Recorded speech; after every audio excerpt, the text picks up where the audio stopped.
उसके बाद हम बात कर रहे हैं आज का विषय क्या है। विषय ये है कि भक्ति करने के लिए यदि कोई अपने स्वधर्म का त्याग कर दे और यदि उसका किसी कारणवश पतन हो जाए तो उस भक्त का क्या हो गया। विषय समझ में आ रहा है। विषय ये है कि आज का स्टॉक का भाव क्या है। क्या ये विषय है? क्या विषय है? अगर भक्ति करने के लिए कोई अपने स्वधर्म का त्याग कर दे और भक्ति में पूर्ण नहीं हुआ और उसका पतन हो जाता है, तब क्या होगा? उसकी क्या दुर्गति हो जाएगी? स्वाभाविक है, मैं पूछ रहा हूं तो इसका मतलब नहीं, लेकिन किस प्रकार से नहीं उसकी हम लोग आज चर्चा करेंगे। क्योंकि नारद जी ने कहा था कि भाई काम कर्म को मत बताइए, ये सब मत बताइए, फालतू है। तो कोई अगर स्वधर्म का त्याग करता है तो क्या होगा, चलो देखते हैं। श्रीमद् भागवतम प्रथम स्कंद 5वां अध्याय श्लोक क्रमांक 17, नारद जी के उपदेश। और श्रीमद् भागवतम किसी भी प्रकार के धोखेबाजी वाले धर्म को झाड़ू मार के बाहर कर देती है। 1.1.2 में पढ़ लीजिएगा। तो इसलिए आपको हो सकता है, हम किसी को लग सकता है तो बड़े रिवोल्यूशनरी, बड़े कठोर शिक्षाएं हैं, लेकिन यही सत्य है और ये बहुत गंभीर है। कुछ लोगों को पता भी होगा शायद श्लोक, लेकिन ये बहुत सारी गंभीर बातें आपको जानने को मिलेंगी। मेरे पीछे बोलिए। त्यक्त्वा स्वधर्मं चरणाम्बुजं हरेर् त्यक्त्वा स्वधर्मं चरणाम्बुजं हरेर् भजन्नपक्वोऽथ पते ततो यदि भजन्नपक्वोऽथ पतेत् इति यत्र क्वा वा भद्रम् अबुधमुष्य किम् यत्र कुवाद्रम् अभद्रं मनुष्य किम् यत्र क्वा वा भद्रम् अबुधमुष्य किम् यत्र कुवाद्रम् अमुदमुष्यं को किम् वार्थ आप्तो भजतां स्वधर्मतः कोऽवार्थ आप्तो भजतां स्वधर्मतः त्यक्त्वा स्वधर्मं चरणाम्बुजं हरेर् त्यक्त्वा स्वधर्मं चरणाम्बुजं हरेर् भजन्नपक्वोऽथ पते ततो यदि भजन्नपक्वोऽथ पते ततो यदि यत्र क्वा वा भद्रम् अबुधमुष्य किम् यत्र कुभद्रम् अबुधमुष्यं को किम् वार्थ आप्तो भजतां स्वधर्मतः कोऽर्थ आप्तो भजतां स्वधर्मतः। बोलिए, एक बार बोलिए अब। त्यक्त्वा स्वधर्माचरणाम्बुजं हरेर् त्यक्त्वा स्वधर्मं चरणाम्बुजं हरेर् भजन् अपक्व अथ पेत ततो यदि भजन्नपक्वोऽथ तत्पते ततो यदि यत्र को वा भद्रं भुदमुष्यं कि यत्र क्व वा भद्रमबूदमुष्य किम् को वार्थ आप्तो भजतां स्वधर्मतः को वार्थ आप्तो भजतां स्वधर्मतः। देखिए, जहां पे एस है वहां पे आ होगा, तो उसको देखते हुए चलेंगे। और ये एकदम हिंदी जैसा लग रहा होगा। त्यक्त्वा मतलब छोड़ दिया है जिसने, स्वधर्मम अपने धर्म को, वर्णाश्रम के द्वारा विहित जो धर्म है, भाई स्त्री हो तो ये धर्म है, पुरुष है तो ये धर्म है, पति है तो ये धर्म है, राजा है तो ये धर्म है, इत्यादि। और क्या किया? अपने स्वधर्म को त्याग दिया। और क्या किया? चरणाम्बुजम हरे। चरण अम्बुज, अम्बुज, अम्बुज का अर्थ होता है कमल, जो जल से उत्पन्न होता है। अम्बु मतलब जल, अम्बुज मतलब जल से उत्पन्न होने वाला अर्थात कमल। तो भगवान हरि के चरण कमलों का अगर उसने भजन किया और अपक्व, परिपक्व नहीं हुआ, उसके हृदय की वासना नहीं गई, या वह कंप्लीट नहीं कर पाया, मर गया, अथा इस कारण से पतेत, यदि वह पतन, उसका पतन हो गया, या तो अपक्व रह गया, और अपक्व मतलब समझ रहे हैं, पूरा नहीं हो पाया, पूरी तरह भगवान की भक्ति प्राप्त नहीं कर पाया, भगवान की प्राप्ति नहीं कर पाया। यदि, यदि का मतलब है कि ऐसा नहीं है कि सब भक्तों का पतन होता है।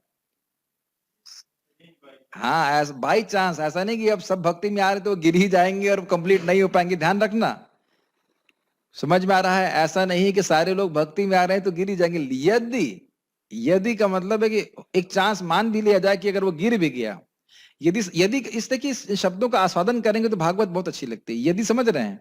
यदि मतलब सारे भक्त नहीं गिरते, कदाचित गिर गया तो, किसी कारण से कोई पहले का अपराध हुआ हो या संस्कार ऐसा कुछ रहा हो तो गिर गया, तो कह रहे हैं नारद जी, यत्र क्वा वा अभद्रम, क्या उसका कोई अभद्र हुआ? अभद्र मतलब कुछ उसके लिए गड़बड़ हुआ, प्रतिकूल हुआ। जब इस प्रकार का प्रश्न किया जाता है तो उसका उत्तर क्या होता है? नहीं। क्या उसके संग कोई अभद्र हुआ? समझ गए? इस प्रश्न का उत्तर अपने आप में होता है, ऐसे इंग्लिश में कहते हैं रिटोरिकल क्वेश्चन। इस प्रश्न का उत्तर अपने आप होता है। जैसे बोले इससे क्या फायदा हुआ, क्या मतलब है? कुछ फायदा नहीं हुआ, ठीक है। और यही दो आगे पूछ रहे हैं, कह रहे हैं, आगे बोल रहे हैं, अभूत मतलब भूतकाल की बात बोल रहे हैं। भूतकाल में कभी ऐसा हुआ है कि किसी भक्त का पतन हो गया हो और उसका कोई अभद्र हुआ हो? ये भी टीका में पढ़ेंगे। भविष्य वर्तमान की बात नहीं कर रहे हैं कि आगे होगा, कह रहे हैं कि भूतकाल में कभी ऐसा हुआ है कि किसी भक्त का पतन हो गया हो तब भी उसका कुछ अभद्र हुआ हो? ये आप जानते हैं कि नहीं व्यासदेव जी? आप भी त्रिकाल दृष्टा हो, आप भी जानते हो कभी ऐसा हुआ कि मान लो कोई भक्त अपरिपक्व रह गया, उसका कुछ अभद्र हुआ हो? क्या इस बात का रस आस्वादन कर पा रहे हैं? अभूत शब्द जो है यहाँ पे, इसको जब मैं टीका में पढ़ रहा था तो मैं समझ में नहीं क्या कहना चाहते हैं। नारद जी त्रिकाल दृष्टा हैं कि नहीं? आप लोग त्रिकाल दृष्टा हैं? मैं त्रिकाल दृष्टा हूं? नहीं हूं। तो हम लोग भगवान के धाम पहली बार पहुंचेंगे साधना करके, तो हमको लगता है क्या पहुंचेंगे कि नहीं पहुंचेंगे, क्या ये काम कर रहा है कि नहीं कर रहा है। लेकिन नारद जी बहुत से लोगों को देख चुके हैं, वो पतन होते हुए देख चुके हैं और पतन नहीं होते हुए देख चुके हैं, सबको देख चुके हैं, कह रहे सब भगवान के धाम पहुंच गए। उसका कारण बताया जाएगा अभी, बहुत ध्यान पूर्वक सुनिए। अभूत क्यों यूज कर रहे हैं पता है? अरे पहले देखा नहीं आपने कि सारे भक्तों का अभद्र नहीं हुआ, किसी भी भक्त का अभद्र नहीं हुआ, आप जानते नहीं हो क्या? देखा नहीं आपने? भूतकाल में देख रहे हो ना, ये कहने का अर्थ। तो कह रहे हैं अभूत अमुष्य किम, उसका अमुष्य मतलब उस व्यक्ति का, इस व्यक्ति का जिसने स्वधर्म को त्याग दिया है और भक्ति स्वीकार किया है, उसका भूतकाल में ऐसा कभी ऐसा व्यक्ति हुआ जिसका अभद्र हुआ? तो आप ये कर्मकांड क्यों बताया आपने? समझ रहे हैं मेरी बात? और किम को, अब उसके बाद कह रहे हैं, देखो फिर वही प्रश्न कर रहे हैं, को वा अर्थ आप्त। प्राप्त का मतलब क्या होता है? प्राप्त मतलब समझते हैं कुछ मिलना, तो वही तरह से प्रकृष्ट रूप से ना प्राप्त मतलब प्रकृष्ट रूप ना आप्त, बहुत अच्छे से प्राप्त कोई चीज मिलती है तो उसे कहते हैं प्राप्त।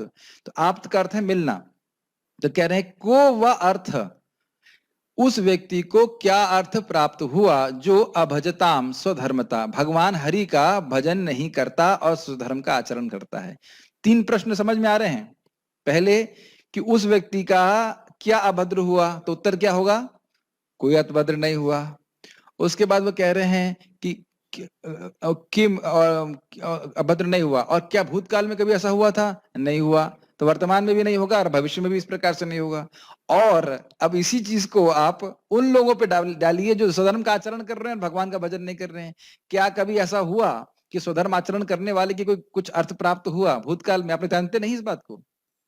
2 बात समझ रहे हैं, जो कर्म कांड कर रहे हैं उनको भूतकाल में, भविष्य काल में और वर्तमान में कभी लाभ नहीं हुआ, जानते नहीं आप? और भक्ति करने वाले का पतन भी हो जाए तब भी उसको कोई नुकसान नहीं हुआ, ये भी जानते हैं आप।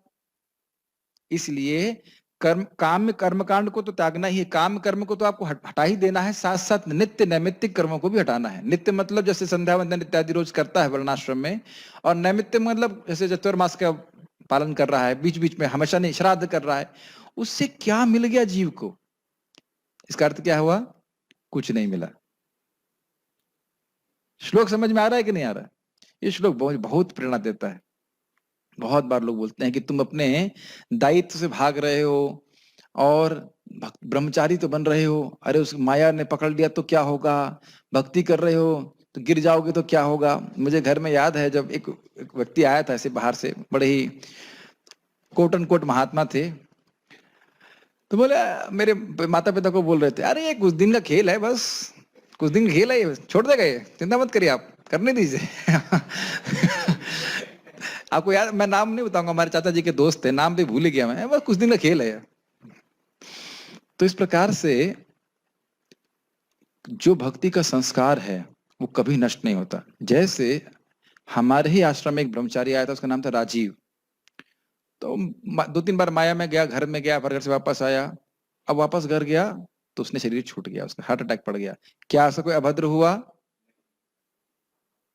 कोई अभद्र हुआ नहीं। अब कैसे नहीं हुआ सीखेंगे। ये तो हम अब आंखों से देख रहे हैं, ऐसा नहीं खाली थ्योरी देख रहे हैं। मर भी जाए कोई व्यक्ति, भक्ति नहीं कर पाया, मर गया, तो भी कोई उसका अभद्र नहीं हुआ। तो इसको हम बहुत सारे श्लोक इसमें कोट किए जाएंगे और बड़े ध्यान पूर्वक सुनेंगे तो आपको बहुत प्रेरणा मिलेगी। अनुवाद प्रभुपाद जी का, जिसने भगवान की भक्ति में सेवा में प्रवृत्त होने के लिए अपनी भौतिक वृत्तियों को त्याग दिया है, वह कभी कभी कच्ची अवस्था में नीचे गिर सकता है, तो भी उसके असफल होने का कोई खतरा नहीं रहता। इसके विपरीत अभक्त चाहे अपनी वृत्तियों कर्तव्यों में पूर्ण रूप से रत क्यों ना हो, उसे कुछ भी लाभ नहीं होता। ठीक है। सारार्थ दर्शनी। अब सारार्थ दर्शनी में इस तरह से ने प्रस्तुत किया कि मान लो व्यासदेव जी कहें, ठीक है, ये पहली जो लाइन है ये व्यासदेव जी की द्वारा कही जा रही है, परंतु भगवत गीता में तो ऐसा कहा गया है कि न बुद्धि भेदम जनयेत अज्ञानम कर्म संगिनाम योजयेत सर्व कर्माणि विद्वान युक्तः समाचरन्। विद्वान व्यक्ति को चाहिए कि वह सकाम कर्मों में आसक्त अज्ञानी पुरुषों को कर्म करने से रोके नहीं, ताकि उनके मन विचलित न हो, अपितु भक्ति भाव से कर्म करते हुए वह उन्हें सभी प्रकार के कार्यों में लगाए, जिससे कृष्ण भावनामृत का क्रमिक विकास हो। भगवत गीता 3:26। अभी आर्गुमेंट समझ में आ रहा है आपको व्यासदेव जी का? दे नहीं रहे हैं लेकिन कदाचित वो दें। देखिए स्टाइल आप समझ गए होंगे, चक्रवर्ती बात का स्टाइल है कि मान लो प्रश्न उठाए बस उसका उत्तर देते हो। नारद जी ने क्या कहा कि आपने शास्त्रों में कर्मकांड का वर्णन किया, ये बहुत बड़ा व्यतिक्रम है। तो अब उसके मान लो उस बात को लेकर के यहाँ पे व्यासदेव कहें कि अरे देखिए मेरा उद्देश्य तो आप समझ रहे हैं ना, उद्देश्य यही था कि कर्मकांड में लगाऊंगा, वो मेरी बात सुनेंगे नहीं तो कम से कम कर्मकांड में लगेंगे, धीरे धीरे करके उनको दिखाया जाएगा कि भाई तुम इस कर्म को निष्काम कर्म तक लेके आओ ऐसे करके, और उसके बाद तुम वो क्रमशः प्रगति करेंगे। ज्ञानियों का उपदेश देता तो फिर फायदा होता नहीं। देखिए ना गीता में लिखा है ये बात, जो लोग बहुत भौतिक रूप से आसक्त हैं उनको ज्ञान का उपदेश नहीं देना चाहिए, उनको निष्काम कर्म तक करने की भावना बतानी चाहिए। ये बात है। आर्गुमेंट समझ में आ रहा है व्यासदेव जी का? कोई कठिनाई है इसमें? ठीक है, देखिए पूरा फॉलो करेंगे तो समझ में आएगा कि क्या आर्गुमेंट दे रहे हो। अब बहुत ध्यानपूर्वक सुनिएगा। इस कारण से कर्म को त्यागना तो निषिद्ध है, कर्म को कभी नहीं त्यागना चाहिए, यह सत्य है, परंतु यह शिक्षा उस व्यक्ति के लिए है जो दूसरे को ज्ञान मार्ग की शिक्षा दे रहा हो। ज्ञान योग का अभ्यास करने के लिए हृदय की आंतरिक शुद्धता की अपेक्षा होती है और यह शुद्धिकरण निष्काम कर्मयोग से होता है। इसको समझने का प्रयास कीजिए। वैसे हम गीता में इसकी व्याख्या बहुत किए हैं। देखिए भगवान कह रहे हैं इस संबंध में कर्मेंद्रियाणि संयम या ये आस्ते मनसा स्मरण इंद्रियाण विमूढ़ आत्मा मिथ्याचार से उच्चते। कि कोई व्यक्ति कह रहा है कि भाई हम अब कर्मयोग नहीं करेंगे, अब हम बस खाली बैठ के ध्यान करेंगे, लेकिन उसका अंतःकरण हृदय शुद्ध नहीं हुआ है तो उसका मन बार बार विषय भोगों का ही चिंतन करेगा। मेरी बात समझ में आ रही है? तो इसलिए उसके लिए श्रेष्ठकर है कि वह कर्मयोग करे, कर्मयोग के द्वारा अपने हृदय को शुद्ध करे, फिर वह अधिकारी बनेगा ज्ञान योग के लिए। इसलिए भगवान कह रहे हैं कि कर्म योग ज्ञान योग से श्रेष्ठ है।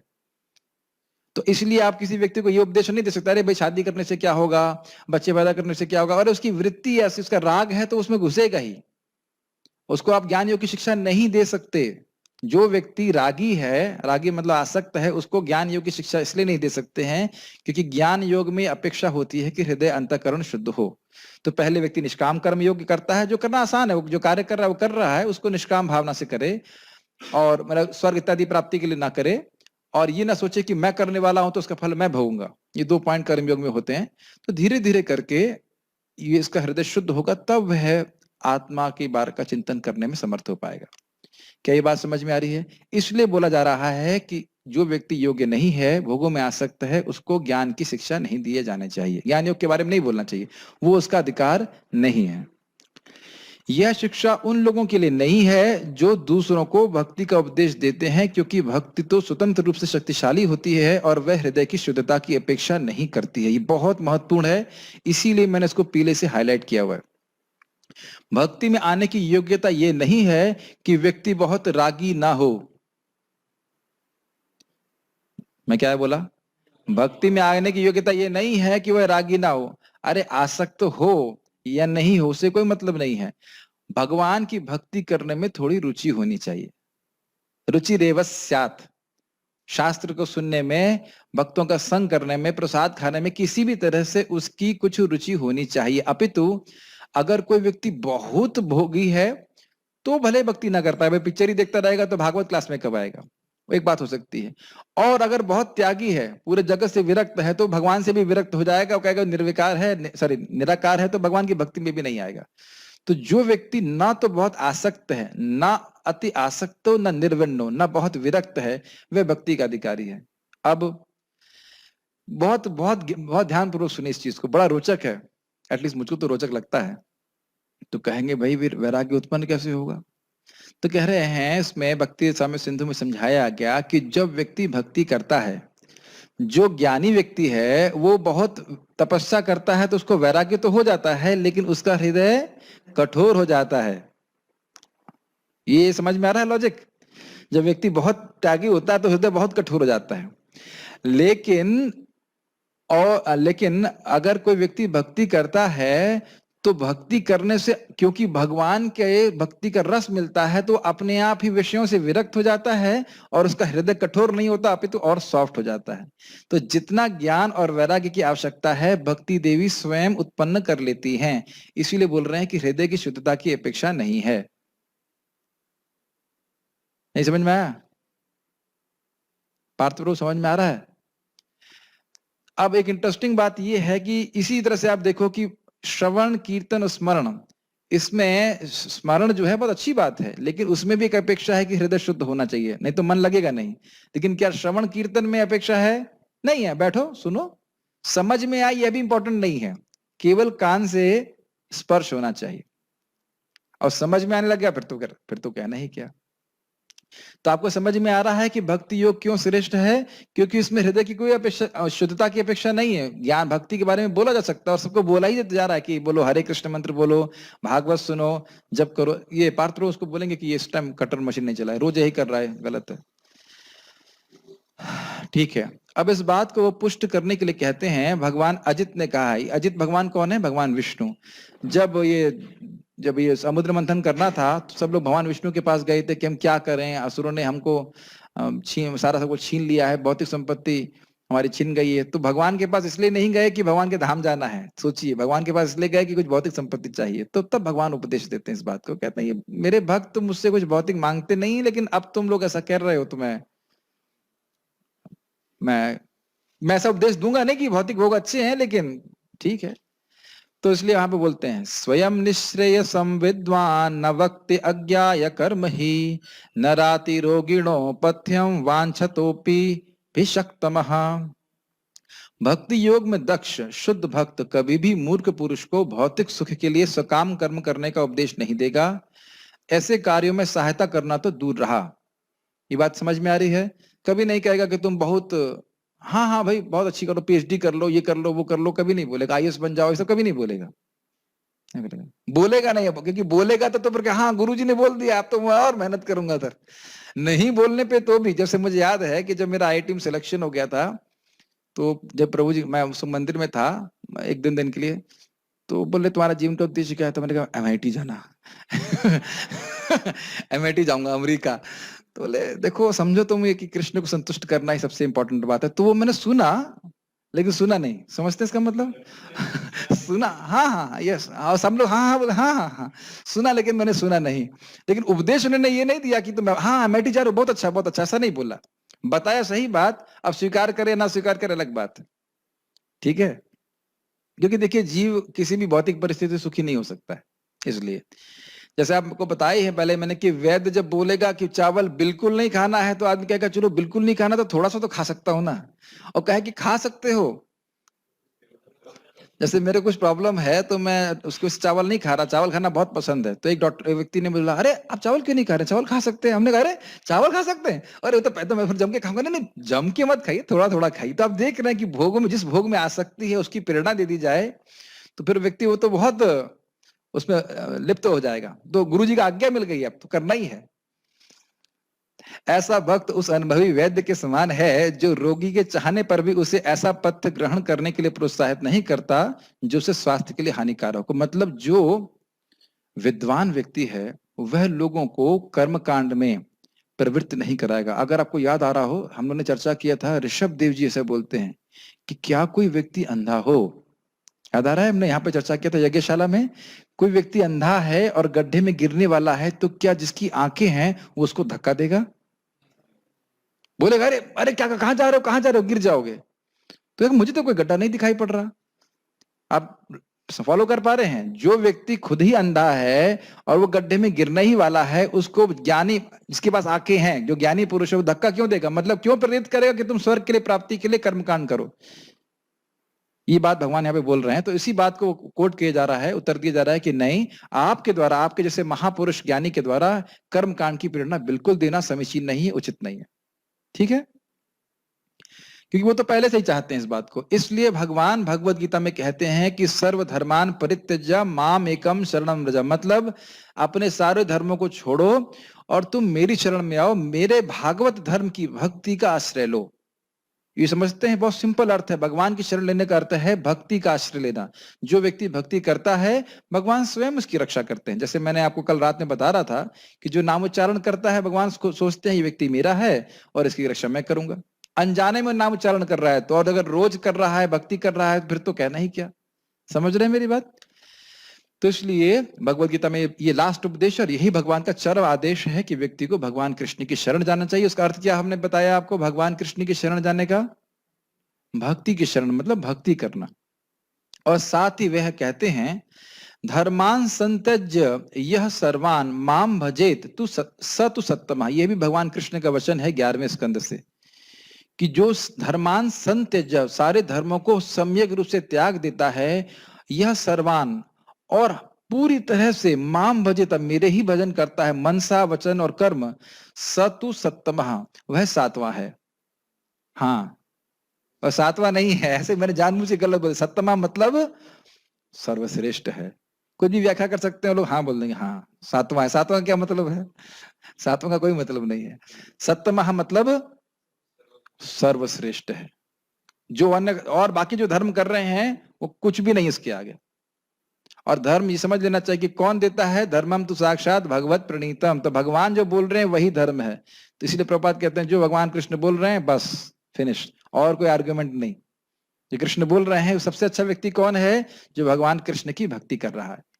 ठीक है मेरे, आप फॉलो कर पा रहे हैं आर्गुमेंट क्या चल रहा है या कैसे बता रहे हैं? बता रहे हैं कि भाई ये शिक्षा दो, भाई भगवान वही चाहते हैं, बस इसको दीजिए और कुछ मत बोलिए।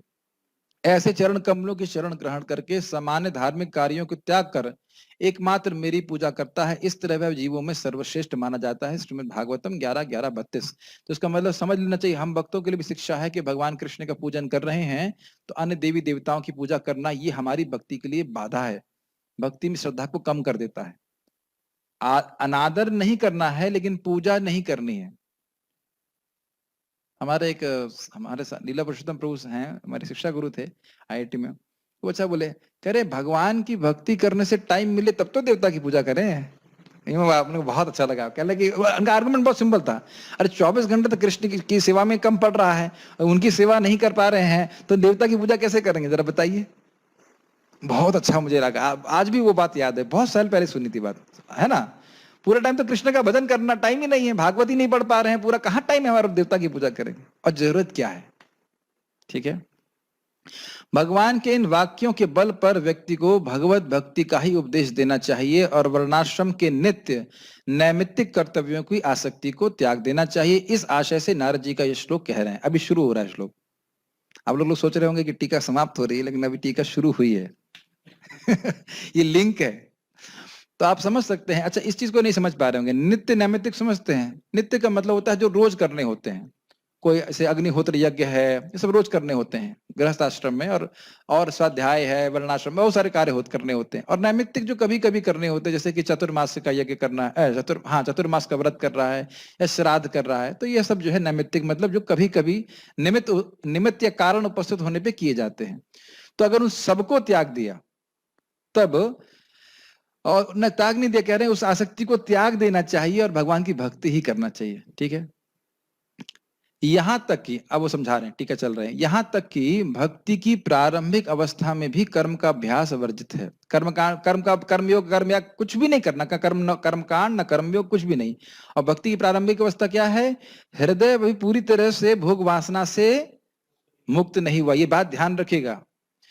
भक्ति में प्रवेश कर रहा है, भक्ति अच्छी लग रही है, लेकिन माया भी अच्छी लग रही है, इसीलिए संभावना है कि वह किसी कारण से माया में गिर जाए। क्या बातें समझ में आ रही हैं?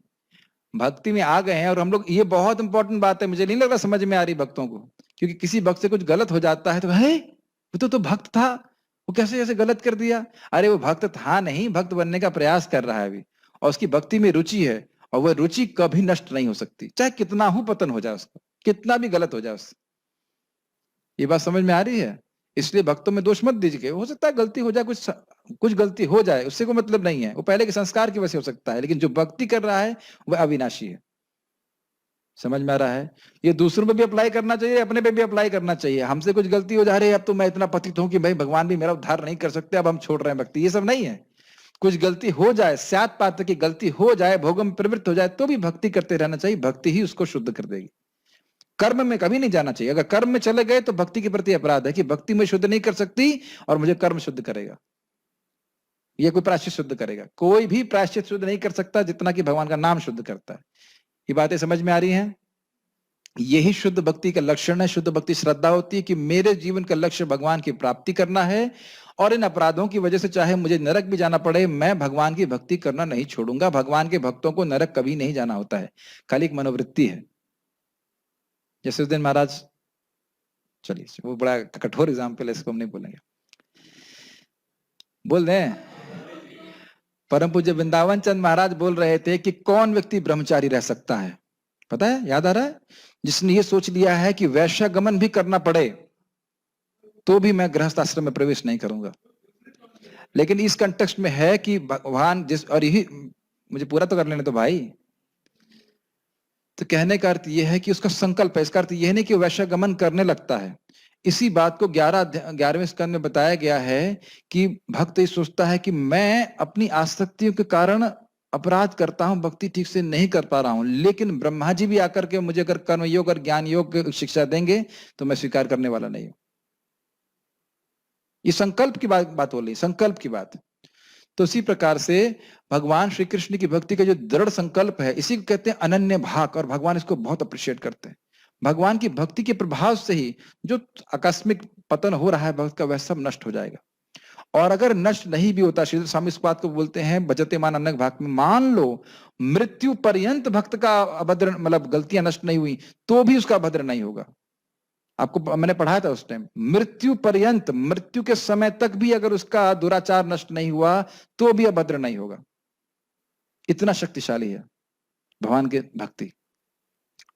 अपने धर्म को त्याग कर भक्ति की प्रारंभिक अवस्था में भी जो भगवान के चरण कमलों की उपासना करता है, तो अपने धर्म को त्यागने का उसे कोई पाप नहीं लगता।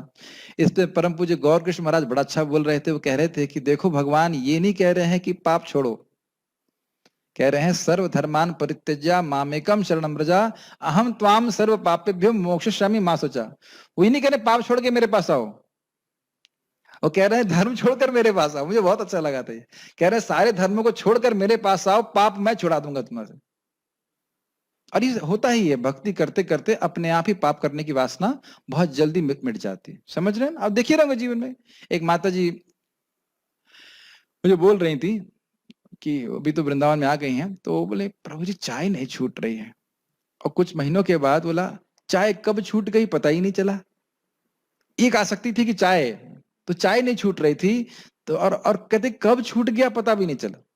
इसी प्रकार से व्यक्ति भक्ति करता रहता है तो वासनाएं कैसे गायब हो जाएंगी आपको मालूम ही नहीं चलेगा। बस भक्ति करते रहो और 5 साल पीछे देखोगे, अरे वो वासना कहाँ चली गई, वो कहाँ चली गई, वो कहाँ चली गई। भक्ति करते रहेंगे अपने आप वो वासनाएं खत्म हो जाएंगी, और देखेंगे अरे आज तो, अब तो मैं भागवत के लिए पागल हो रहा हूँ, अब तो मैं जप करने की इच्छा हो रही है, अब तो मैं देख रहा हूँ अरे मुझे जब में नींद नहीं आ रही। अपने आप प्रगति आपको अनुभूत होने लगती। बस भक्ति करते रहें ठीक तरह से। इस सत्य को इन वाक्यों से समझना चाहिए। देवर्षि भूताप्त निर्णाम पितृणाम न किंकरो नायम ऋणी च राजन सर्वात्मनः यः शरणं शरण्यम गतो मुकुंदम परिहृत्य कर्तुम। हे राजन, जिस व्यक्ति ने, वैसे ये श्लोक भी किसने बोला है? ये भी नारद जी ने ही बोला है। हे राजन, जिस व्यक्ति ने सारे भौतिक कार्यों को त्याग कर उन मुकुंद के चरण कमलों में पूरी तरह शरण ले रखी है, जो सबको आश्रय देते हैं, ऐसा व्यक्ति देवताओं, ऋषियों, जीवों, संबंधियों, मित्रों, मनुष्यों या दिवंगत हो चुके पितरों का ऋणी नहीं रहता, क्योंकि इन सभी श्रेणियों के जीव भगवान के ही भिन्नांश हैं। अतः जिसने भगवान की सेवा में अपने को समर्पित कर दिया है, उसे ऐसे व्यक्तियों की अलग से सेवा करने की आवश्यकता नहीं रह जाती। ये बहुत स्पष्ट है। जो भगवान कृष्ण की सेवा कर रहा है उसके पितरों का उद्धार भगवान स्वयं करेंगे, सभी का उद्धार सब लोग भगवान स्वयं करेंगे। अपितु जीव गोस्वामी जी की बात जो मुझे याद आ रही है भक्ति सुंदर में, कि एक लड़का भी सन्यासी हो जाता है, मैं ब्रह्मचारियों को बोल रहा हूँ, इस प्रकार से विरक्त आश्रम में हो जाता है तो पूरे कुल का उद्धार हो जाता है।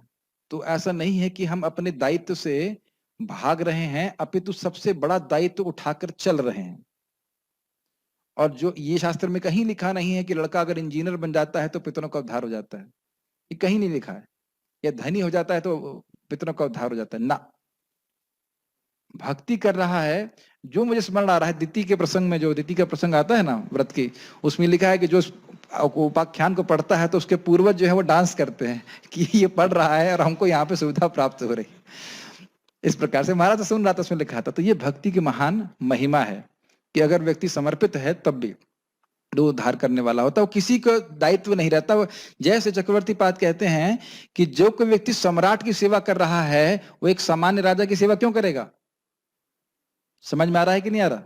तो जो व्यक्ति भगवान कृष्ण की सेवा कर रहा है उसको अन्यों की सेवा करने की जरूरत ही नहीं है, वो भगवान कृष्ण की सेवा करके सबको, सभी देवताओं को संतुष्ट करेगा। प्रमाण शिव जी, आपको कई बार बोल चुका हूं, शिव जी बोलते हैं कि कोई रा बोलता है तो क्या सोचते हैं, माँ तो नहीं बोल देगा, ये इतने प्रसन्न हो जाते हैं उससे। तो शिव जी को, इंद्र को, दुर्गा जी को, सभी को हम प्रसन्न करते हैं अगर हम भगवान श्री कृष्ण की भक्ति करते हैं। प्रभुपाद जी प्रथम स्कंद में बताएंगे कि सारे देवता अपनी आदि दैविक शक्तियों से भक्त का कल्याण करने में लग जाते हैं। जैसे जड़ भरत को मारने के लिए लेके गए थे और बचाया किसने? काली माता ने। और वहां पे बोल रहे हैं सुखदेव गोस्वामी की, जिस इस प्रकार के भगवान के शरणागत भक्त होते हैं तो उनको भगवान बचाते हैं। तो प्रश्न उठाया श्रीधर स्वामी ने कि अरे बचाया काली ने और आप बोल रहे भगवान ने बचाया? तो एकदम स्पष्ट अपनी टीका में लिखते हैं कि काली माता के हृदय में भगवान परमात्मा के रूप में है और उन्हें प्रेरणा दी कि मेरे भक्त को बचाओ। समझ रहे हैं? सारे देवता भी उससे उनसे प्रसन्न हो जाते हैं, पितर भी प्रसन्न हो जाते हैं। यदि भगवान को प्राप्त किए बिना वह शरीर त्याग देता है या जीवित रहते हुए भौतिक आसक्ति के चलते दुराचार के कारण उसका पतन हो जाता है, तो भी उसके लिए कोई कर्मों को त्यागने से कोई काम्य कर्म होना चाहिए। उसके लिए काम्य कर्मों को त्यागने से कोई दुर्भाग्य नहीं है, क्योंकि भक्ति के संस्कार कभी भी नष्ट नहीं किए जा सकते हैं और सूक्ष्म रूप में हमेशा रहते हैं। मैं इसको अपने इसमें हाईलाइट कर रहा हूं, इस पे व्याख्या की जाएगी, ये बहुत गंभीर है।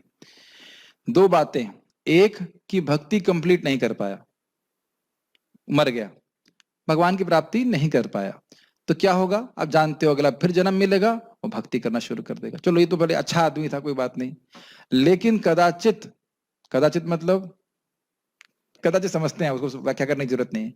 कदाचित उसका दुराचार हो गया, कोई उसने अपराध कर दिया था जिसकी वजह से उसकी भोग वासना निर्मित हो गई और वो गिर गया, तब क्या होगा? तो कह रहे हैं तब भी उसको अपने धर्मों को त्यागने से कोई दुर्भाग्य प्राप्त नहीं होगा।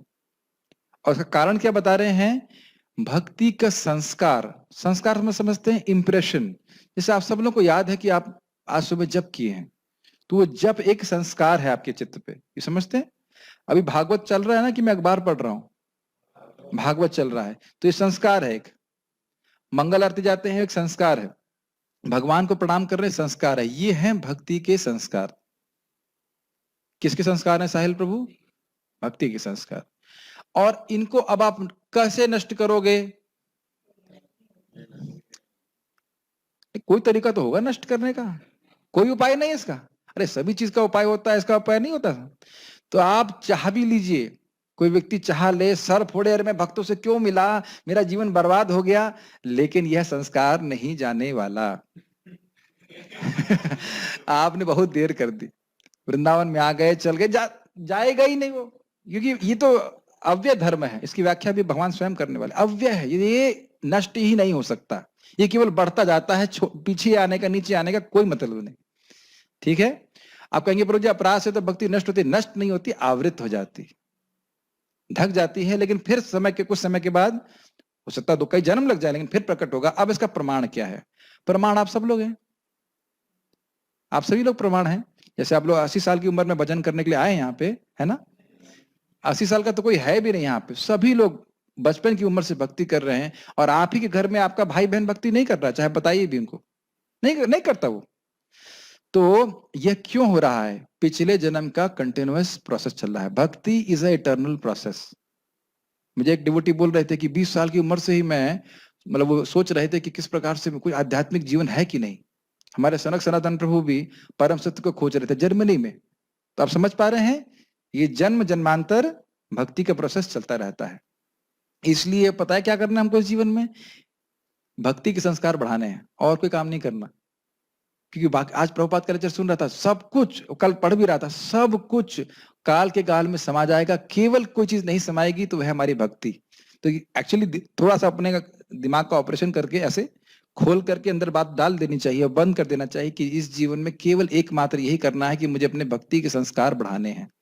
क्यों? क्योंकि अगले जीवन में और आसान हो जाएगा। जैसे अभी हम जप कर रहे हैं, जब अच्छे से करते रहेंगे तो 2 साल 4 साल के बाद जप करना और आसान हो जाएगा।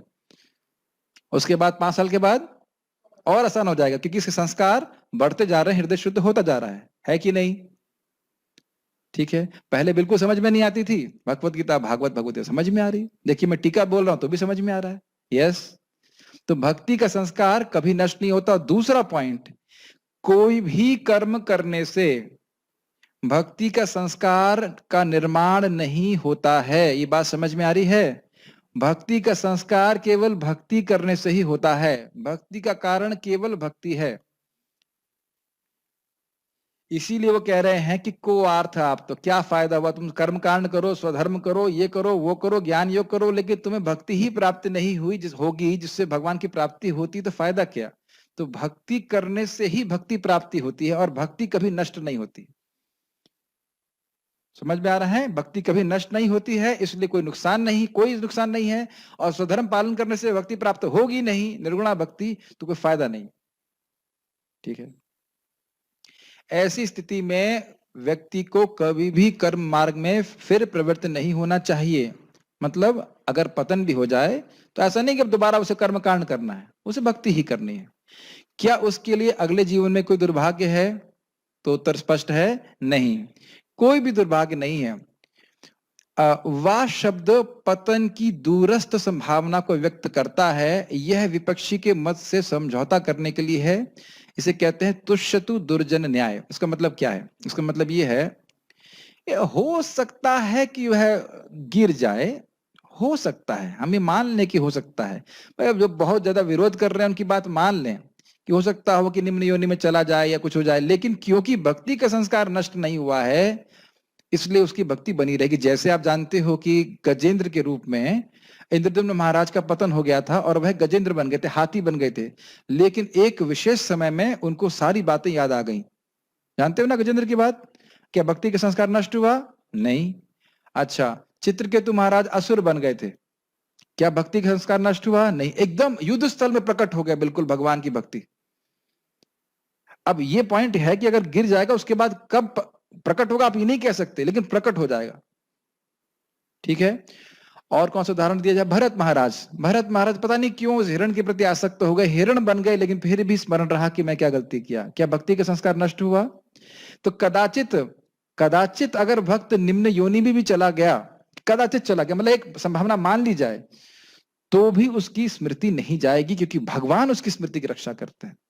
जिसने भी भगवान की सिंसियरली सेवा की है, वो कभी भगवान उसको दुर्गति में नहीं जाने दे सकते हैं। समझ में आ रहा है? दुर्गति मतलब कृष्ण की विस्मृति। Make sense? तो अगर वो दुर्जन लोग बोले नहीं देखो ये सब होता है, ऐसा होता है, निम्न में जा सकता है, तो उनकी बात को उनको मनवाने के लिए ठीक है, अगर दुर्गति हो भी जाए तो भी भक्ति का संस्कार नष्ट नहीं होगा, इसलिए दुर्गति नहीं है। समझ रहे हैं? वर्तमान शरीर का त्याग करके उसका पतन वास्तविक पतन नहीं है, उसे कर्मों को त्यागने के कारण नीच योनि में नहीं जाना पड़ता है। तो आप समझ रहे हैं कि ये तो आप कभी तो आप समझ गए ना, कर्मों को त्यागने की वजह से नीचे जाना नहीं पड़ा।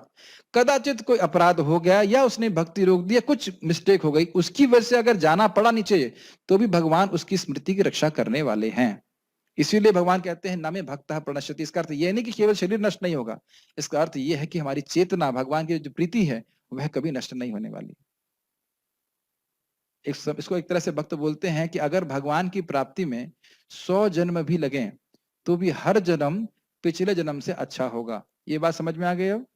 क्योंकि संस्कार बढ़ते चले जाएंगे। और इसमें भी आप देख सकते हैं कि जो भी उपस्थित भक्त वृंद हैं, मतलब उपस्थित में जिन भक्तों को देखते हैं, हर व्यक्ति की भक्ति का लेवल एक नहीं होता। किसी को सुबह उठने में बड़ी कठिनाई होती है, किसी को जप करने में कठिनाई होती है, लेकिन ये देखना चाहिए कि वो कम से कम कर रहा है। Does it make sense? उसका अकाउंट जीरो नहीं है। प्रभुपाद जी कहते हैं हर व्यक्ति एक जन्म में भगवान के धाम नहीं जा सकता, लेकिन कम से कम अपनी यात्रा शुरू तो करे। समझ रहे हैं? तो अब इसे प्रचार में बहुत लाभदायक है। मान लीजिए कोई एक माला कर रहा है तो ठीक है, उसे एक माला करने दीजिए, तो वो संस्कार कभी नष्ट नहीं होगा, वो बढ़ती जाएगी, धीरे धीरे करके उसकी श्रद्धा बढ़ती जाएगी, भक्ति भी बढ़ती चली जाएगी। ये सारे प्रैक्टिकल एप्लीकेशन है श्लोक के, हमारे अपने जीवन पे और दूसरे भक्तों के संबंध में भी। Does it make sense? ये भगवान के इन वाक्यों से स्थापित होता है कि नहीं अंगोपक्रमे ध्वंसो मद धर्मस्य उद्धवाणपि मया व्यवसितः सम्यक निर्गुणत्वाद अनाशिषः। हे उद्धव, चूंकि मैंने स्वयं इसकी स्थापना की, मतलब भक्ति की स्थापना की है, इसलिए मेरी भक्ति की यह विधि दिव्य है और किसी भौतिक प्रेरणा से मुक्त है। निश्चय ही भक्त इस विधि को ग्रहण करने से रंच मात्र भी हानि नहीं उठाता। ये प्रमाण दे रहे हैं कि भगवान ने स्वयं भगवान की भक्ति को इस प्रकार से मतलब व्यवस्था करी है कि भक्त कभी भी नुकसान नहीं खाता। इसमें कहते हैं आंखें बंद करके भी अगर दौड़ता है तो उसमें गिरेगा नहीं। यार उस में बात आती है। ऐसा इसलिए है, बहुत ध्यानपूर्वक सुनिए, ऐसा इसलिए है क्योंकि भक्ति का अंकुर अमोघ है। अमोघ मतलब समझते हैं? अचूक, कभी असफल विष्फल नहीं हो सकता, निष्फल नहीं हो सकता है। और भविष्य में अंत तो गत्वा पत्ती फूल और फल उत्पन्न करता है। ये भाई भक्ति का फल क्या होता है? भक्ति का फल है भगवत प्रेम। ये क्या बंद नहीं कर सकते? बार बार ये काट रहे हैं, इसी समय इनको सारी वेल्डिंग करनी है। तो अब ये क्या बोला जा रहा है? अंत तो गत्वा, मतलब ये पता नहीं आप लोग समझ रहे हैं कि नहीं, लेकिन शायद समझ जाएंगे आसानी से। भक्त को यदि जन्म लेना होता है तो वह कर्म के अनुसार नहीं, वह इसलिए ताकि वह जो भक्ति के फल फूल हैं ये फलित हो जाएं। ये समझ में आई बात? भक्त को जन्म इसलिए नहीं लेना पड़ता है कि उसके कर्मानुसार कुछ गलती हो गई तो जन्म लेना पड़ रहा है।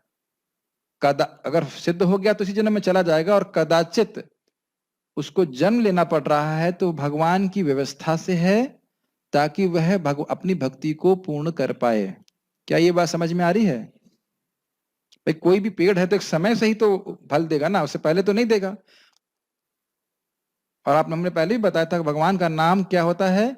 अंजीर के पेड़ की तरह, या अखरोट का पेड़, अगर अखरोट समझ रहे हैं तो वह कुछ समय के बाद ही फल दिखाता है, लेकिन भक्ति कभी नष्ट नहीं हो सकती। इसीलिए प्रभुपाद जी कहते हैं कि कई वाक्य है, आप सबकी भक्ति, आपकी भक्ति में सफलता 100% निश्चित है। आप सबकी, विजय आपकी भी, साहिल आपकी भी, सभी की। इसलिए कभी भक्ति छोड़नी नहीं चाहिए, चाहे कितना भी अपराध हो, चाहे कुछ भी हो। भक्तों के संग में रहेंगे तो धीरे धीरे करके भक्तों की संग से हम सुधर जाएंगे। सब लोग यहाँ हाँ बोलेंगे, लेकिन शायद कुछ लोग हाँ बोलने के लिए मेरे सामने नहीं रहेंगे, ये मैं जानता हूं। और ये मैं देख रहा हूं 12 साल से, एटलीस्ट 12 साल से दिख रहा हूं, क्योंकि भक्ति के तत्व को नहीं समझ पाते हैं। मेरे सामने जब ज्वाइन किया एक व्यक्ति था, वो जो भी है दीक्षा वगैरह सब हो चुकी थी, और अब वो फिर फिल्म इंडस्ट्री में काम कर रहा है 20 घंटे। तो क्या उसका पतन हुआ? कोई उसको नुकसान हुआ? नहीं। वो थोड़ा बिल्डर हो गया, अभी अगले जन्म में आएगा। समझ रहे हैं? ऐसे भक्त की भी निंदा करने की आवश्यकता नहीं है। बिल्कुल माया में चला गया तो भी नहीं। हमारे भक्त बता रहे थे मेरे गुरु महाराज के संबंध में कि उनके कोई शिष्य अगर पूरी तरह से माया में भी चले जाते हैं, तब भी गुरु महाराज कभी उनको त्यागते नहीं, कभी नहीं सोचते इस प्रकार। जानते हैं भक्ति किसने स्वीकार करी है तो उसका हमेशा कल्याण होगा, फिर भक्ति में आएगा वापस। और भगवान उसको लेके आ सकते हैं, भगवान लेके आ सकते हैं, लेके आते ही हैं। ठीक है, एक घटना बताना चाहता हूं। आज क्लास थोड़ा सा लंबा चलेगा, पहले से तैयार हो जाइए। कि देखिए एक व्यक्ति था, उसने बिल्कुल भक्ति किया, उसने इस्कॉन टेम्पल में, सच्ची घटना है। कहा अब मैं ऐसी जगह जाऊंगा जहां मुझे भक्त दिखे ही नहीं, बिल्कुल नहीं दिखे, मैं देखना भी नहीं चाहता, एकदम शक्ल नहीं देखना चाहता। तो साइबेरिया चला गया, कहीं रशिया में उधर, और जैसे ही वो एयरपोर्ट पे उतरा, किसी ने बोला ये गीता लेंगे क्या आप? नहीं, गीता नहीं लूंगा मैं। उसके बाद जैसे ही होटल में गया तो वहां पे देखा रूम के अंदर गीता लगी, कहते ये छोड़ने वाला नहीं है मेरे को। ऐसे ही व्यक्ति था। मुझे ये तो सच्ची घटना बता रहे थे कि कोई व्यक्ति, एक माता जी थी डिवोटी, और वह प्लेन से जा रही थी और वो एक व्यक्ति बगल में बैठा था। तो वो लोग प्रसाद की खोला उन्हें, वो बार बार वो उनको, आप भी लेंगे क्या, ऐसे पूछ रही थी। मैं नहीं लूंगा। फिर भी उनको लग रहा था भक्त लोग चाहते तो प्रसाद पाले, कुछ उद्धार हो जाए। आप लेंगे क्या थोड़ा सा? नहीं चाहिए तुम्हारा प्रसाद। तो इसको कैसे मालूम चल गया कि ये प्रसाद है? तो फिर उसने, हर जो भी बाद में उसने प्रसाद ग्रहण किया, फिर उसने बताया कि वो इस्कॉन टेम्पल में डिवोटी था और वो थोड़ा माया में चला गया। वो क्या, तुम्हारे प्रसाद की वजह से मैं फंस गया था। तो ये प्रसाद हो या किसी भी तरह भक्ति का संपर्क हो जाए, वह वो छूट नहीं सकता है। ठीक है कि नहीं? इसलिए अमोघ है। अमोघा भगवत भक्ति श्रद्धानुसार फल, श्रद्धानुसार फलदायिनी, ऐसे करके श्लोक है। भगवान स्वयं बोलते हैं कि भक्ति का फल अमोघ है। सुखदेव गोस्वामी क्या कहते हैं, जैसे गायों के पीछे सांड भागता है, उसी प्रकार से जो भक्ति कर रहा है उसके पीछे भक्ति का फल भागेगा। भक्ति का फल आना ही है, आना ही है, अमोघ है। इस तरह से भक्ति करना चाहिए, उत्साह से भक्ति करना चाहिए, चाहे हमारे आज कितनी भी अनर्थ हो, चाहे जब में नींद आ रही हो, चाहे क्लास समझ में ना आ रही हो, खाली प्रसादम अच्छा लग रहा हो या वो भी ना अच्छा लग रहा हो, उससे कोई मतलब नहीं, लेकिन भक्ति को नहीं छोड़ना है। तभी हम भगवान की भक्ति में सिद्ध हो सकते हैं। ठीक है? और आप छोड़ने का प्रयास करोगे, फायदा क्या? भगवान फिर खींच के लेके आएंगे।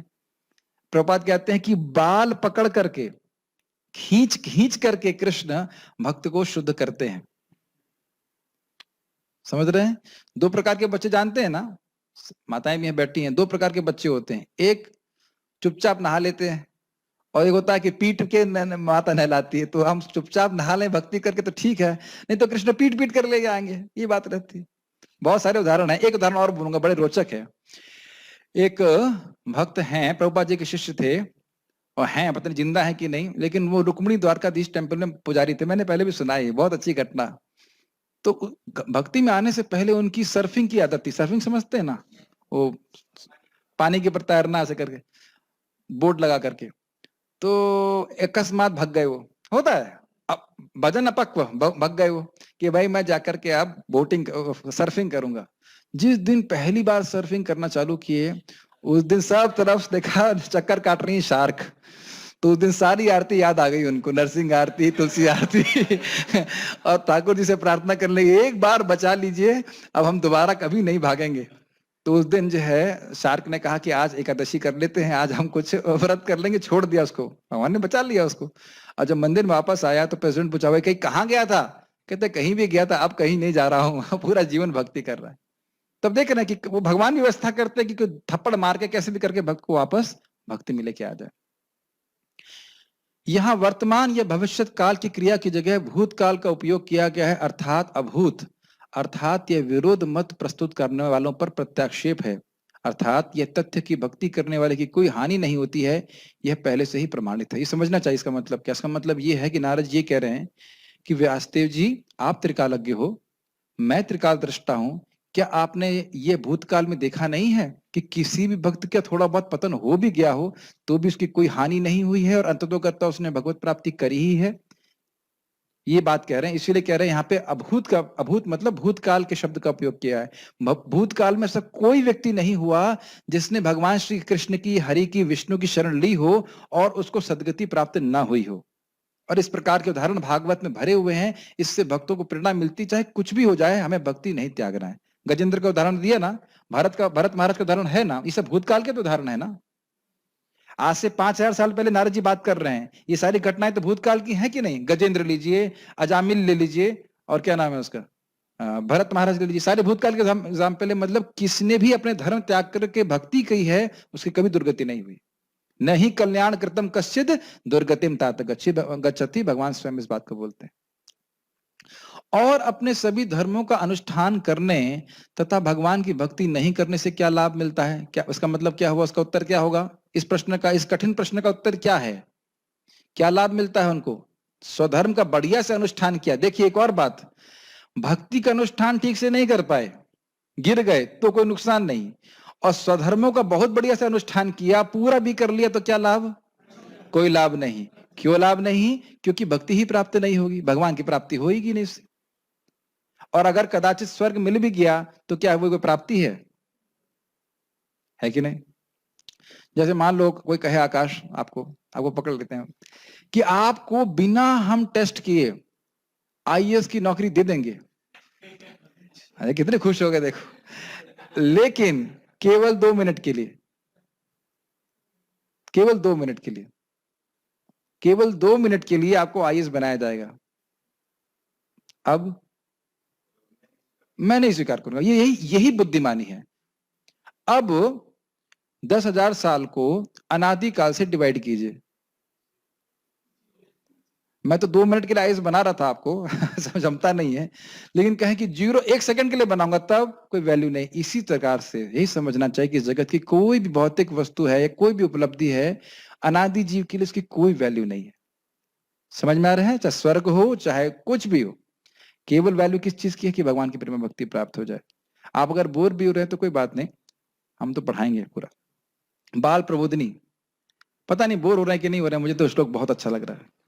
इस प्रकार ये कहा गया है कि काम्य कर्म अनर्थ के हेतु हैं, इसलिए उनको छोड़कर भगवान की लीला का वर्णन ही युक्त है। परंतु यानी काम्य कर्म को छोड़ने के लिए तो आपने बोल दिया कि काम्य कर्म अनर्थ निवारण करते हैं, सॉरी अनर्थ का निर्माण करते हैं। अब यह कह रहे हैं कि नित्य नैमित्तिक कर्म भी भक्ति बाधक हैं, इसलिए स्वकर्म को छोड़कर केवल भगवत भजन का ही उपदेश दिया जाना चाहिए। स्पष्ट है? समझ में, समझाना कुछ नहीं है, समझ में आ रहा है ना? थोड़ा सा अलग तरह से बोलेंगे। इस आशय से यह 3 श्लोक कह रहे हैं, मतलब ये वाला और आगे के 2 इसी थीम पे चलेंगे। ठीक है, यदि वह स्वधर्म त्याग कर भगवान के भजन में परिपक्व होकर कृतार्थ हो गया तो फिर क्या चिंता है, कोई दिक्कत नहीं, भगवान की प्राप्ति हो गई। परंतु यदि परिपक्व नहीं हो पाया और मर गया या भ्रष्ट हो गया, फिर तो स्वधर्म के त्यागने से तो अनर्थ हो जाएगा। यदि यह आशंका हो तो उस पर श्लोक कह रहे हैं। ये समझ में आ रहा है? ठीक है। स्व अर्थात वर्ण और आश्रम के आचरण से प्राप्त धर्म, ये स्वधर्म की व्याख्या है। हर व्यक्ति का अलग अलग योग्यता होती है, ब्राह्मण, क्षत्रिय, वैश्य, शूद्र, ब्रह्मचारी, गृहस्थ गृहस्थ गृहस्थ, वानप्रस्थ भी होता है। तो कलयुग में वानप्रस्थ भी शायद लोप हो गया है। कलयुग में वानप्रस्थ तो संन्यास निषेध है शायद ऐसा लोग मानते हैं। तो खैर जो भी है, लेकिन संन्यास, ब्रह्मचर्य, गृहस्थ, संन्यास, वानप्रस्थ, संन्यास, इस प्रकार से अलग अलग योग्यताओं के अनुसार जो बताया जाता है कि तुम्हें ये करना, उसे स्वधर्म कहते हैं। ये सब भगवत भजन में बाधक हैं, यह जानकर कोई उनको त्यागता है। ये लाइन समझ में आ रही है? अब इसका धर्म करूंगा कि मैं जपा करूंगा, हरे कृष्ण मत जप करूंगा। अब सुबह बैठ के मैं अग्निहोत्र यज्ञ करूं कि हरे कृष्ण जपूं, तो वो सब छोड़ो, उसको हमारे नाम जप करेंगे। ये बात बोल रहे हैं। ये समझ गया कि ये सब तो बाधक है, फालतू खंड है, हम इस पर नहीं घुसना है। अपितु यह श्रद्धा होना कि इन कर्मों को करने से मेरी भक्ति बढ़ जाएगी, यह भक्ति में एक अवरोध उत्पन्न होता है। इन कर्मों को करने से भक्ति उत्पन्न नहीं होती है। तो इसलिए यह जानकर कि उनको छोड़ देता है, हमें नहीं करना इसमें, और कोई रुचि भी नहीं उसकी। और हरि, अब हरि शब्द की व्याख्या कर रहे हैं, अर्थात जो भक्त दुख हरणशील हैं। शील मतलब समझते हैं, इतना मतलब ऐसा गुण जो हमेशा उनके संग है। क्या हरि शब्द का अर्थ ले रहे हैं? भक्त दुख हरणम, भक्त क्लेश नाशिना इति हरि। जितने भी क्लेश भक्त के, वह सब भगवान स्वयं ही मार्जन कर देते हैं, इसलिए उनको हरि कहा जाता है। उनके चरणाम्बुज की सेवा करने लगता है तो अपक्व अर्थात भगवत प्राप्ति में अयोग्य भी क्यों ना हो। अब देखिए, अपक्व समझ में आ रहा है? अपक्व को मतलब पूरा पका नहीं है कि भगवान की धाम की प्राप्ति हो जाए, भगवत प्रेम तो नहीं हुआ प्राप्त उसको। यदि भजन से गिर भी क्यों ना जाए, या रोग आदि से ग्रस्त होकर मर जाए, या विषयों में आसक्त भी क्यों ना हो जाए, तब भी वह शास्त्र वचन के अनुसार कर्म का अधिकारी नहीं हो जाता। शास्त्र वचन के अनुसार मतलब शास्त्रीय ऐसे वचन है कि जिसने भक्ति का एक बार रस प्राप्त कर लिया थोड़ा सा भी, अब उसको कर्म कांड करने की कोई आवश्यकता बिल्कुल भी नहीं है, क्योंकि वह भक्ति का रसिक होता है। इसलिए अनर्थ की लेश मात्र भी शंका नहीं करनी चाहिए। एक बार आप समझ लिए पिछली टीका से कि एक बार भक्ति अच्छी लगने लगी, कथा अच्छी लगने लगी, जप अच्छा लगने लगा, तो अब वह उसकी भक्ति शुरू हो चुकी है और अब उसको और किसी प्रोसेस को करने की जरूरत नहीं है। इसी रस को बढ़ाना है, प्रगाढ़ करना है। ठीक है, इसके प्रमाण इस प्रकार है। तावत कर्माणि कुर्वीता न निर्विद्येत यावता मत कथा श्रवणादौ वा श्रद्धा यावन न जायते। ये भगवान के वचन है कि भाई तब तक कर्म करते रहो जब तक निर्विद्य नहीं हो जाते, बोर नहीं हो जाते। क्या ये सब कर्म कांड है, मुझे नहीं करना, ये स्वभाव ही है, करते करते बोर हो जाए। और मत कथा श्रवणादौ वा श्रद्धा यावन न जायते, कदाचित भक्तों का संग प्राप्त होकर तब तक तुमको भगवान की कथा में रुचि नहीं हो जाती। अगर भगवान की कथा में रुचि हो गई तो अब और कुछ कर्मकांड करने की जरूरत बिल्कुल नहीं है। कई बार भक्त लोग पूछते हैं श्राद्ध करना चाहिए, करना चाहिए, कोई जरूरत नहीं करने की। एटलीस्ट भक्ति को बढ़ाने के लिए कोई जरूरत नहीं है। कोई पाप नहीं लगेगा आपको इस प्रकार से करने से। ये भगवान के वचन है। और फिर आप श्लोक देख ही चुके हो, देवर्षि भूताप्त नृणाम पितृणाम न किंकरो नायम ऋणी चराजन सर्वात्मनः या शरणम शरणम गतो मुकुंदम परिहृत करतम। यही बात बोल रहे हैं कि जिसको भक्ति कर अच्छा लग गई वो फिर उसको करने की जरूरत नहीं और कुछ कार्य। ये यदि अनर्थ हो भी तो भी उसका निर्बंध नष्ट नहीं होता। मतलब उसकी जो भगवान के प्रति रुचि है, भगवान की भक्ति करने की इच्छा है, वह कभी समाप्त नहीं होती है। वाह शब्द कटाक्ष के लिए है। वाह शब्द का मतलब है कि कटाक्ष समझते हैं? कटाक्ष मतलब हाँ आक्षेप की, मतलब क्या कभी उसका कोई नुकसान हुआ है? कभी नहीं हुआ है। क्यों बोल रहे हो कि नुकसान होता है? ऐसा ये कहने करते हैं। क्या नीच योनि में जाकर भी एक भक्ति रसिक का कोई अभद्र होता है? नहीं होता है, ये अर्थ है। ये लाइन समझ में आ रही है? जिसको भक्ति का सुख मिल गया, अब चाहे कुछ भी हो जाए, वो अब भक्ति नहीं छोड़ेगा, भूल नहीं सकेगा उसको। इसको अब ये दूसरे तीसरे श्लोक में देखिएगा क्यों नहीं भूल पाएगा। इसके प्रमाण इस प्रकार हैं। पार्थ नैवेह नामत्र विनाशस्तस्य विद्यते नहि कल्याण कृत कश्चिद दुर्गतिम तात गच्छति। ये आप सब लोग भगवद गीता को पढ़ते हैं तो जानते हैं। भगवान को ये पूछा गया था, यही प्रश्न किया गया था कि अगर कोई साधना कर रहा है और गिर गया तो क्या होगा? तो यही बात भगवान बोल रहे हैं कि जिसने कल्याणमय कार्य किए हैं, भक्ति की है, तो वह उसका कभी दुर्गति नहीं होगी। कैसे नहीं होगी इसको बताते हैं। पूर्वाभ्यासेन तेनैव ह्रियते हि वशोऽपि सः जिज्ञासुरपि योगस्य शब्द ब्रह्माति वर्तते।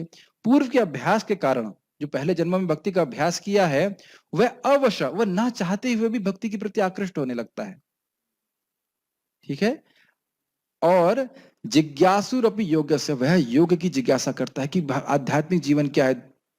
अगर ये श्लोक अपने जीवन में घटित होते हुए दिख रहा है तो एकदम समझ में आने लग जाएगा कि गीता बिल्कुल सही है। समझ रहे हैं? हमारे यहाँ पे एक भक्त उपस्थित है जो बता रहे थे कि बचपन से या मतलब उनकी बहुत इच्छा थी वृंदावन जाने की। क्यों भाई? कहां से आ गई वृंदावन जाने की इच्छा?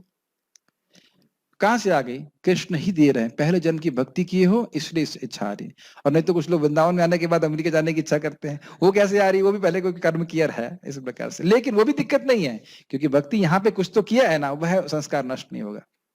और कह रहे हैं शब्द ब्रह्माति वर्तते, मतलब शब्द ब्रह्म, वेदों के जो कर्मकांड भाग है, ज्ञान कांड, उससे वो परे चल जाता है, वो भगवान की भक्ति ही करता है। यह शास्त्र प्रमाण है। और गजेंद्र और प्रहलाद नीच योनि में होते हुए भी भक्ति के द्वारा कृतार्थ हो गए। यह श्रवण के द्वारा हम भक्ति वासना की सद्भावना को निश्चित करते हैं। मतलब एक तो ये शास्त्र प्रमाण है जो गीता में बोल रहे हैं, और हम प्रहलाद और गजेंद्र के बारे में सुनते ही हैं कि प्रहलाद महाराज असुर के यहाँ पैदा हुए, गजेंद्र हाथी के रूप में पैदा हुए, फिर भी उनकी भक्ति की इच्छा नष्ट नहीं हुई। भक्ति की इच्छा जो है वह हमेशा शाश्वत रहती है। प्रभुपाद का तात्पर्य, यहाँ तक मानव जाति के कर्तव्यों का संबंध है, उसके कर्तव्य असंख्य हैं। यस। और बहुत बार लोग नहीं भी होता है तो कर्तव्य का निर्माण कर लेते हैं। मैं भक्ति इसलिए नहीं कर सकता क्योंकि मेरे भाई को मुझे हाई स्कूल पढ़वाना है, ऐसा कुछ, ऐसा हम सुनते हैं इस प्रकार से। प्रत्येक व्यक्ति न केवल अपने माता पिता, कुटुंबियों, समाज, देश, मानवता, अन्य जीवों एवं देवताओं के प्रति कर्तव्यबद्ध है, अपितु महान दार्शनिकों, कवियों, वैज्ञानिकों के प्रति भी। ये प्रभुपाद क्यों बोल रहे हैं? क्योंकि इनके द्वारा हमें सहायता मिलती है इस जीवन में। हम जीवन में सभी लोग इस प्रकार से हमारी सहायता करते हैं, इसलिए हमारा उत्तरदायित्व है कि हम इनका प्रतिदान करें। ये बात प्रभुपाद कह रहे हैं। शास्त्रों का मत है कि मनुष्य ऐसे सारे कर्तव्यों को त्याग कर भगवान की शरण ग्रहण कर सकता है। अतः यदि कोई इस तरह से कार्य करता है और यदि भगवान की भक्तिमय सेवा करने में सफल हो जाता है तो यह शुभ ही है। मतलब इनकी सेवा भले ही प्रत्यक्षता नहीं कर पाया, लेकिन कृष्ण की सेवा कर रहा है तो कृष्ण सारे ड्यूटीज को माफ कर देते हैं, ये बात है। लेकिन कभी कभी ऐसा होता है कि मनुष्य क्षणिक भावावेश में आकर भगवान की सेवा में समर्पित तो हो जाता है, लेकिन अंत तक किसी न किसी कारण से कुसंगतिवश सेवा मार्ग से च्युत हो जाता है। एक बात बहुत महत्वपूर्ण है प्रभुपाद जी जहाँ बोल रहे हैं, और वो है कि मुख्य कारण है पतन होने का कुसंगति। और यह कुसंगति होने का कारण क्या है कि व्यक्ति को पता ही नहीं चलता है कि संगत कैसी लेनी चाहिए। मुझे एक ब्रह्मचारी भक्त बता रहे थे, हमारे आश्रम में आए थे वो, तो कहते कि प्रभु जी मैं अपना जप ही पूरा नहीं कर पाता था, और अब यहाँ पे भक्तों का संग में मैं आराम से 16 माला कर ले रहा हूँ। तो क्योंकि उतने उस समय बुद्धिमान नहीं थे तो उनको पता ही नहीं था कि मैं जिन लोगों का संग कर रहा हूँ उसका प्रभाव मेरे पर क्या पड़ने वाला है। ठीक है। तो इसलिए भक्त को बचना चाहिए कि गलत संग ना हो, उसकी वजह से ही व्यक्ति का पतन हो जाता है। और भावुकता में मतलब शास्त्र ज्ञान नहीं है, तो इसलिए भी पतन हो जाता है, उसे पता ही नहीं भक्ति कैसे करनी चाहिए। अतः यदि कोई इस तरह से करता है, सॉरी हाँ, लेकिन कभी कभी ऐसा होता है कि कहाँ चला गया, सॉरी। इतिहास में इसके अनेक उदाहरण मिलते हैं। भरत महाराज को एक मृग के प्रति आसक्त होने के कारण मृग का शरीर धारण करना पड़ा, ये हमने पढ़ा था, ये जीव गोस्वामी पाद की टीका से है। जब वे मर रहे थे तो मृग के विषय में सोच रहे थे, लेकिन अतएव अगले जन्म में मृग बने, लेकिन वे अपने पूर्व जन्म की घटना को भूले नहीं थे। इसी कारण शिव जी के चरणों के प्रति अपराध करने के कारण चित्रकेतु का भी पतन हुआ। लेकिन तो भी भगवान के चरण कमलों की शरण ग्रहण करने पर यहाँ बल दिया जा रहा है। कभी कभी कोई कह सकता है कि ये करने से भक्ति नष्ट हो जाती है, ये नहीं कहना चाहिए। भक्ति नष्ट नहीं हो सकती है, हो सकता है कुछ समय के लिए आवृत्त हो जाए। महाराज बहुत अच्छा बोल रहे थे, परम पूज्य राधारमण महाराज एक कुछ बोला था कि कुछ पाप हो जाए तो क्या करना चाहिए, तो महाराज बड़ा अच्छा बोले, भक्ति इतनी कमजोर नहीं है कि कुछ गलती हो जाए तो भक्ति नष्ट हो जाए, ऐसा नहीं होता है। नष्ट नहीं होती है, ढक जाती है। तो ढकना भी बहुत बड़ी नुकसान है। जैसे आपका बहुत सारा पैसा है, रूम में है, लेकिन रूम की चाबी खो गई है, तो क्या है आपके पास? ठन ठन गोपाल, कुछ भी नहीं है, ये स्थिति हो जाती है। तो इसलिए आवृत होना भी बहुत बड़ा नुकसान है। इसलिए भक्त को प्रयास यही करना चाहिए कि उसके ऐसा कोई अपराध ना हो कि भक्ति छूट जाए। लेकिन तो भी भगवान के चरण कमलों की शरण करने के बल ग्रहण करने पर यहाँ बल दिया जा रहा है। भले ही इसमें से नीचे गिरने का भय बना रहता है, क्योंकि यद्यपि मनुष्य भक्ति कार्यों से नीचे गिरता है, लेकिन वह भगवान के चरण कमलों को कभी भी नहीं भूलता है। तो स्पष्ट है, गजेंद्र के हम देख रहे हैं और अन्य लोग का एग्जाम्पल देख रहे हैं। एक बार भगवान की भक्ति में सेवा में लग जाने पर वह सभी परिस्थितियों में उनकी सेवा में बना रहेगा। कौन ये व्यवस्था करेगा? भगवान स्वयं। भगवत गीता में कहा गया है कि किंचित भक्ति भी मनुष्य को अत्यंत घातक स्थिति से बचा सकती है। ये तो हम टीका में देख लिए थे। 6:40 इतिहास में ऐसी घटनाओं के अनेक, नहीं ये 6:40 नहीं, 2:40 है। नेहा भी कर्मनाशस्ति प्रत्यवायो न विद्यते स्वल्पमस्यपि धर्मस्य त्रायते महतो भयात। थोड़ा सा भी इस धर्म को करता है तो महान भय से बच जाता है, नरक नहीं जा सकता, और अब उसका भक्ति का पथ शुरू हो गया है। इस प्रकार से इतिहास में ऐसी घटनाओं के अनेक उदाहरण हैं। इनमें से अजामिल एक है। अजामिल के बारे में सब लोग जानते ही, तो उसकी व्याख्या नहीं कर रहा। अजामिल अपने प्रारंभिक जीवन में भक्त था, किंतु युवावस्था में वह भक्ति से च्युत हो गया, तो भी भगवान ने अंत में उसकी रक्षा करी। तो इस प्रकार से हर भक्त को, मुझे लगता है कि आप लोगों को प्रेरणा मिली होगी इस क्या कहते हैं उसको, इस प्रवचन को सुन करके। मेरा प्रवचन नहीं, शास्त्र को सुन करके। तो ये बहुत ही प्रेरणादायक, मतलब क्या कह सकते हैं, प्रसंग है और ये श्लोक है नारद जी की उक्ति। कोई प्रश्न अगर किसी भक्त का है तो मैं ले सकता हूँ। कोई प्रश्न है? या सब लोग कह रहे हैं लेट बहुत हो गया इसलिए प्रश्न नहीं करेंगे? ठीक है। एक भक्त बोल रहे हैं कि मैं कृष्ण भावना में सुखी हूँ, तो ये मैं कैसे मानूं कि मैं भावुक हूं कि ये स्वाभाविक है? अगर आप भक्ति में सुखी हैं तो ये भावुकता कैसे है? ये तो अच्छी बात है, आप भक्ति ठीक से कर रहे हैं तो सुख मिल रहा है, तो स्वाभाविक सी बात है। और बाकी किसी ने कोई प्रश्न नहीं किया है। ठीक है, तो यहाँ रुकते हैं। श्रीमद् भागवतम की जय, श्रील प्रभुपाद की जय। Thank you all very much for coming.